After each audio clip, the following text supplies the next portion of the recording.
এত ঝগড়াঝাঁটি সব কিছু তো অহংকার থেকেই। আমি বলছি এটা করতে হবে বলে সবই তো চলছে জগতে।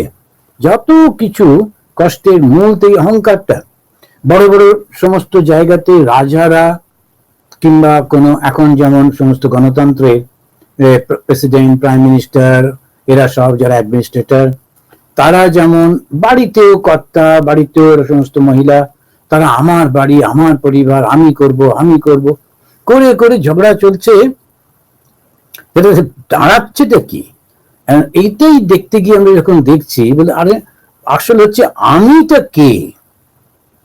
এবারে যদি ভাবি একটু তখন খুব অদ্ভুত লাগবে। দেখবেন যে আমি যখনই বলি এই আঙুলটা তো শরীরের উপরে রাখি, এই আমি কোনটা? আমি এই ছোট্ট একটা শরীর ছিল, সেইটা আস্তে আস্তে বড় হচ্ছে, একদিন সেটা হারিয়ে যাবে, মারা যাবে, ওটাকে পুড়িয়ে দেওয়া হবে, জ্বালিয়ে দেওয়া হবে।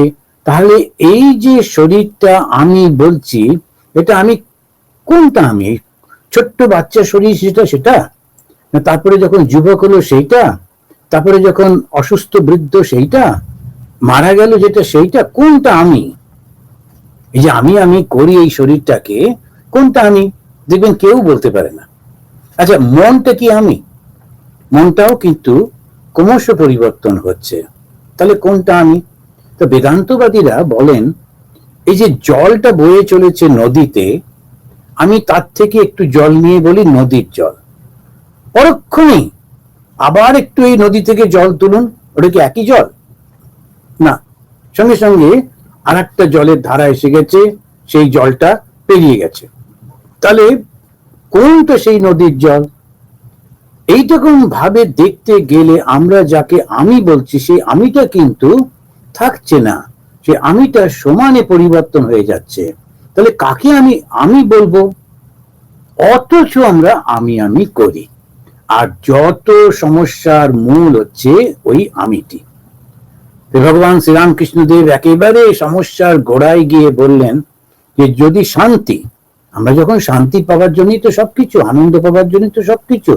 আমরা যে সম্মানটা চাই, কেন চাই? শান্তি পাবো।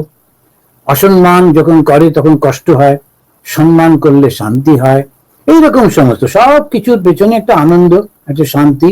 তো এই আনন্দ শান্তির জন্য যখন চেষ্টা করছি, তখন কিছু কোনটাতে? এই শরীরটা না মনটা না কোনটা? কিছুই বুঝে উঠতে পারি না। আর এই যে বুঝতে পারি না বলে ওই যে আমাদের বুদ্ধিহীনতা, ওই যে অজ্ঞান, ওইটাকেই বলছে অহংকার।